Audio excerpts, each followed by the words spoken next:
Assalamualaikum warahmatullahi wabarakatuh.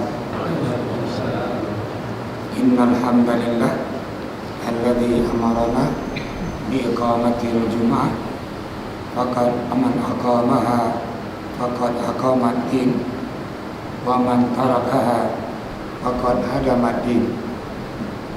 Asyhadu an la ilaha illallah wa asyhadu anna Muhammadan abduhu wa rasuluh. Allahumma salli ala Muhammad wa ala alihi wa sahbihi wa man tabi'ahum bi ihsan ila yaumiddin. Amma ba'd. Kaum muslimin sidang halaqah yang sama-sama mencari Allah Subhanahu wa taala, di malam hari ini kita akan mengkaji suatu hal yang pokok juga, yang cenderung di akhir-akhir ini agak menimbulkan masalah di tengah-tengah masyarakat. Ini sholatul Jum'ah, sembahyang Jumat. Namun juga kita kaji tentang kaifiyah, cara Jumat, tata laksana Jumat. Ada baiknya di awal kita kaji ini fadilah pulau Jumat itu. Dalam sebuah hadis yang sahih dari Abi Hurairah, itu Rasul bersabda, khairu yaumin tala'at fihi syams yaumul Jum'ah. Hari yang paling baik matahari terbit di hari itu hari Jumat. Pertanyaannya, kenapa Rasul mengatakan bahwa hari Jumat itu hari yang paling baik? Hadis ini dilanjutkan. Yang pertama, khuliqa Adam fihi. Hari Jumat, hari penciptaan Adam alaihissalam. Yang kedua, wadukila fihil jannah. Di hari Jumat juga Allah masukkan Adam alaihissalam ke dalam surganya. Yang ketiga, wa ukhrija minha. Di hari yang sama, Jumat juga, Allah keluarkan Adam dari surga turun ke bumi. Yang keempat, yaumul Jum'ah idza sa'ala al-'abdu Allah fa inna Allah a'tahu ma sa'al. Di hari itu hamba berdoa, maka Allah akan kabulkan doa itu. Maka di antara ini waktu yang mustajabah berdoa itu di hari Jumat. Pertanyaannya, kapan lebih tepatnya? Apakah paginya atau siangnya atau di sore harinya? Para sahabat itu bertanya ke Nabi, ya Rasul, mata sa'ah, kapan waktunya itu dari Jumat itu? Hamba berdoa dan Allah akan kabulkan doa itu. Nabi menjawab, akhirul yaum, di akhir hari Jumat. Maka kata para muhaddisin, para ahli hadis, waktu yang mustajabah itu adalah setelah sembahyang asar. Kembali saya bertanya, bukankah setelah sembahyang asar hanya sembahyang? Saya menjawab, man jalasa wada Allah fa inna Allah ajaba. Orang yang duduk dan dia berdoa, maka Allah akan kabulkan doa itu. Maka yang keempat ini, di antara fadilah hari Jumat adalah di sore harinya itu waktu yang mustajabah untuk berdoa. Hadis mengatakan bahwa di antara waktu yang mustajabah berdoa, khatib mau naik mimbar. Kalau khatib mau naik mimbar, itu pun juga waktu yang mustajabah untuk berdoa. Dan pun juga di hari Jumat. Karena khatib hari Jumat. Yang terakhir, antara fadilah hari Jumat ini, Nabi menyampaikan suatu hal yang gaib yang belum terjadi, dan kita hari ini di antara ciri orang yang beriman adalah meyakini hal yang gaib. Terakhir, ini hadis tutup dengan wala taqumus sa'ah illa yaumal jum'ah. Hari kiamat nggak akan terjadi kecuali pada hari Jumat. Kalau nanti gempa dahsyat di hari Minggu misalnya, ini kali ikut gempa tsunami 6 Desember di Minggu, itu akan kiamat. Atau gempa kemarin Isya di Lombok hari Selasa, itu pun juga bukan hari kiamat. Nabi memberikan isyarat nanti hari kiamat itu jatuh pada hari Jumat. Masalahnya adalah Jumat kapan ini? Wallahu a'lam. Kita nggak tahu kapan Jumatnya. Yang penting bahwa pulau kiamatnya di pulau Jumat. Kamu nggak tahu Jumat tanggal berapa dan juga tahun berapa. Kaum muslimin sidang halaqah yang Tuhan hormati, maka kita dianjurkan di malam Jumat, di hari Jumat itu memperbanyak doa. Nabi mengajarkan di malam hari Jumat, kalau ini hari Jumat misalnya, nah semalam, malamnya itu perbanyaklah membaca surah Al-Kahfi. Itu punya hadisnya, man qara'a surat Al-Kahfi lailatal Jum'ah wajallallahu lahu nuran. Allah berikan dia cahaya. Dalam hadis Allah katakan lagi bahwa yang sering membaca surah Kahfi di malam Jumat itu Allah berikan cahaya dari Jumat ke Jumat. Atallahu nuran min Jum'atin ila Jum'atin. Yang kedua, bunyi hadis, man shalla alayya lailatal Jum'ah. Barang siapa ini yang berbanyak selawat ke Nabi di malam Jumat juga, itu fa innahu lahu syafa'ah yaumal qiyamah. Nabi akan berikan syafaatnya nanti di hari kiamat. Yang ketiga, memperbanyak ini amal soleh. Kalau amal soleh, yang amal soleh, kita tahu ini apa kita perbanyak. Jenuh hari katakan bahwa banyaklah amal soleh. Yang amal soleh itu dalam Al-Baqarah di awal, Alif Lam Mim, zalikal kitabu la raiba fihi hudan lil muttaqin. Nah sambungannya nih, siapakah yang muttaqin ini, yang banyak amal solehnya? Yang pertama, yuqimuna sholat, berbanyak ini sembahyang. Di malam Jumat dianjurkan ini berbaik sembahyang.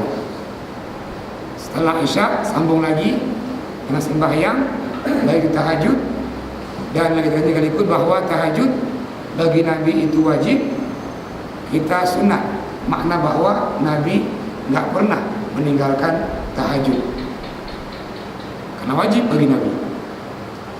Nabi mengatakan bahwa sembahyang duha wajib bagi Nabi. Makna bahwa Nabi nggak pernah meninggalkan sembahyang duha. Kalau begitu berbanyaklah an-nafilah. Yang kedua, di antara tadi juga amal soleh, yunfikuna, memberikan, menafkahkan harta yang diberikan. Kalau begitu juga dianjurkan kita juga ini di hari Jumat itu perbanyak sedekah, menafkahkan hartanya.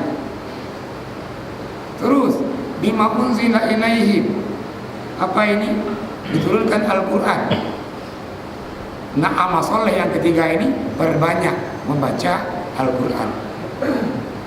Maka ini 3 amalan amal soleh yang kita dianjurkan ini di malam Jumat, di hari Jumat, itu 3 hal ini. Sembahyang tadi, perbanyaklah sedekahnya. Dan yang ketiga tadi, ini perbanyaklah bacaan Al-Qur'annya. Kaum muslimin sidang halaqah yang Tuhan hormati, masuk kita ini ke sembahyang Jumat, hukumnya dia fardu ain. Setiap muslim wajib menunaikan sembahyang Jumat. Kita kaji syarat wajibnya Jumat. Yang kedua nanti syarat sahnya Jumat. Ini jadi kajian nanti ini, syarat wajib Jumat dan syarat sahnya Jumat. Kalau kita katakan bahwa ini wajib, atau perintah, dalam surah Al-Jum'ah itu ayat ke-9 Allah berfirman, ya ayyuhalladzina amanu idza nudiya li salati mi yaumil jum'ah. Wahai orang-orang beriman, kalau dipanggil menunaikan sembahyang Jumat, maka perintahnya fas'au ila zikrillah, maka segeralah menjawab perintah Allah. Di ujung hadis, di ujung ayat itu Allah peringatkan wazarul bai', maka tinggalkanlah jual beli. Apakah nanti jual beli hanjit dari pagi hari sampai ke hari Jumat, atau apakah nggak boleh jual beli ketika masuk waktu Jumat? Ini para fuqaha nggak sependapat tentang ini, kapan dia dilarangannya kita ini berjual beli. Dan dalam mazhab Hanafi hanya jual beli. Abu Hanifah mengatakan bahwa di samping juga jual beli, semua kegiatan yang menyibukkan dirinya sehingga lalai sembahyang Jumat, kalau begitu termasuk yang jakublang, termasuk pegawai negeri. Ini semua kegiatan yang melalaikan dia dari mengerjakan sembahyang Jumat. Maka ungkapan al-bai' itu jual beli itu di dalam pemahaman Abu Hanifah dalam lafzun ini umum. Dan bahkan 4 mazhab itu sepakat mengatakan bahwa orang yang mau musafir setelah terbitnya fajar di hari Jumat itu makruh. Makruh punya yang bermusafir setelah terbitnya fajar di hari Jumat. Namun 2 mazhab Hanafi dan Maliki ada kelonggaran. Boleh dia bermusafir namun kembali sebelum Jumat diselenggarakan. Atau dia musafir, dia prediksi bahwa dia nanti Jumatnya di tempat itu, tempat A misalnya. Dalam mazhab Hanafi, Maliki dibenarkan. Tetap yang berangkat setelah terbitnya fajar di Jumat itu makruh hukumnya. Ini diantara hal-hal yang kita bahas sebelum masuk kita ini ke tata laksana Jumat. Silakan Bapak yang mau bertanya. Silakan Pak. Tentang Jumat. Silakan.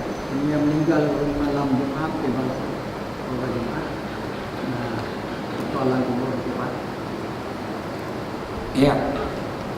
Maksudnya dikuburkan. Meninggal hari Jumat.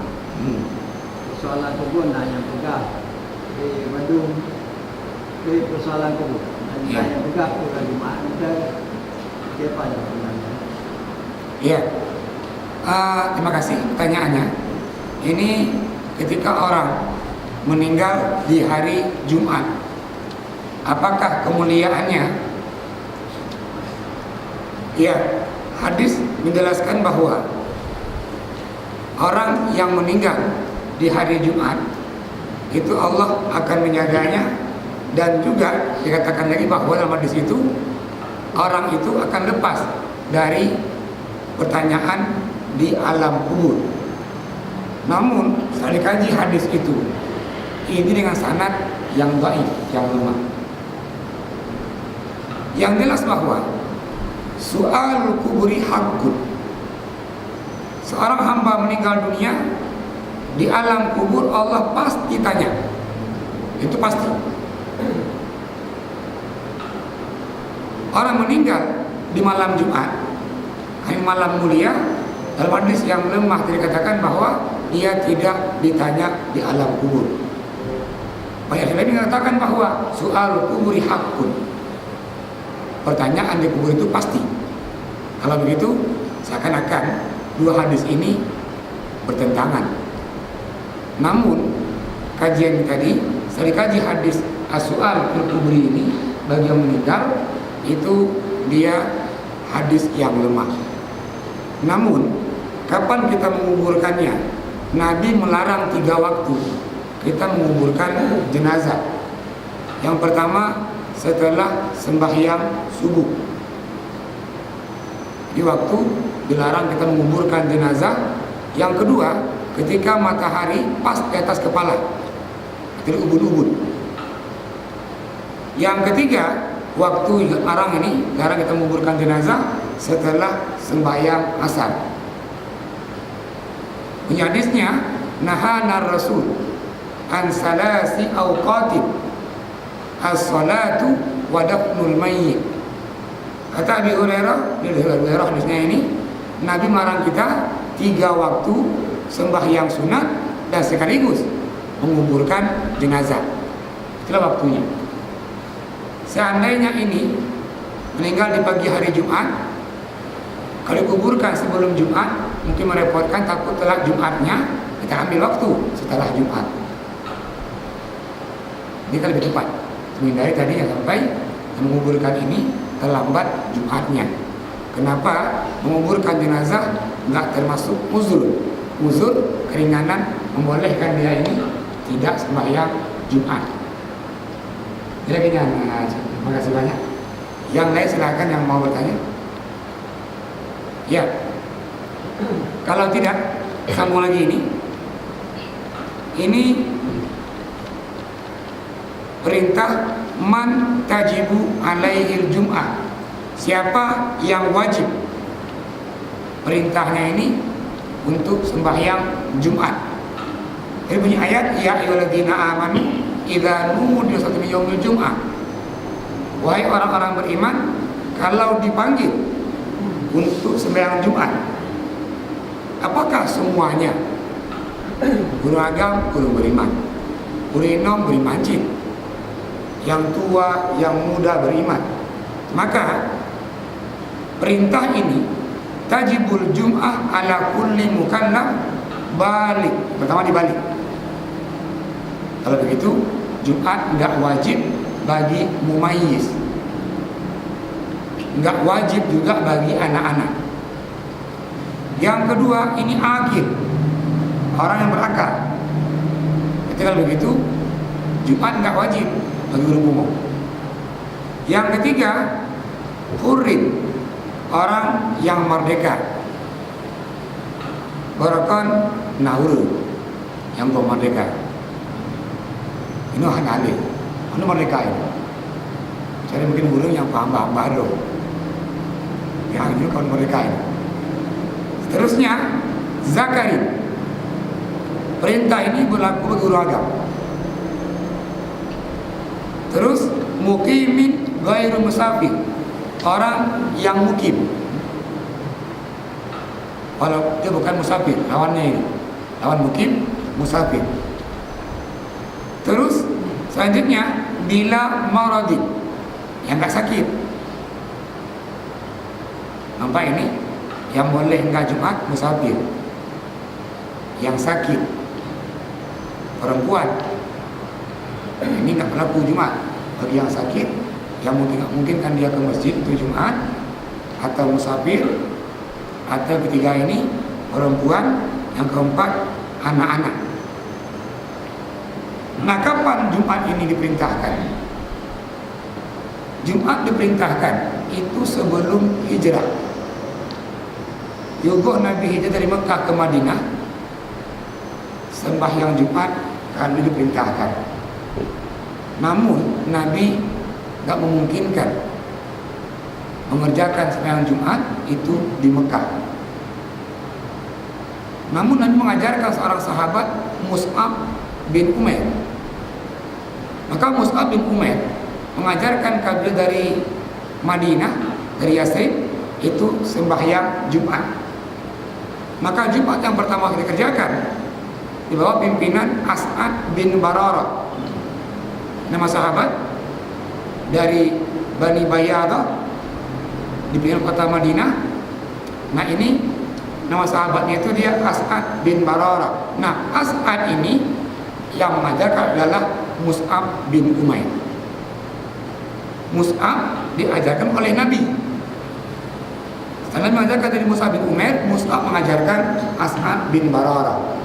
Maka Jumat yang pertama itu 1 mil jarak di kota Madinah atau di pinggiran kota Madinah itu. Nah, imamnya adalah As'ad bin Bararah. Ini Jumat yang pertama. Dalam Islam bukan di Mekah, bukan di kota Madinah, tapi di pinggiran kota Madinah. Itu Bani Bayyadah. Yang imamnya adalah As'ad bin Bararah. Ya, seterusnya itu bunyi hadis dari diriwayatkan oleh Abu Daud, al-jum'ah hakun wajib ala kulli muslim fi jamaah. Itu Jumat perintah yang wajib bagi setiap muslim dan dilakukan syarat sahnya adalah berjamaah. Maknanya bahwa Jumat enggak sah kalau tidak berjamaah. Ini beda dengan sembahyang Id barusan. Idul Fitri, Idul Adha, ada orang berhalangan berjamaah, dia boleh mengerjakan sendiri. Itu sah. Mana bahwa sah sembahyang Id, Idul Fitri, Idul Adha tidak berjamaah. Namun sembahyang Jumat itu wajib berjamaah. Enggak sah sembahyang Jumat kalau tidak berjamaah.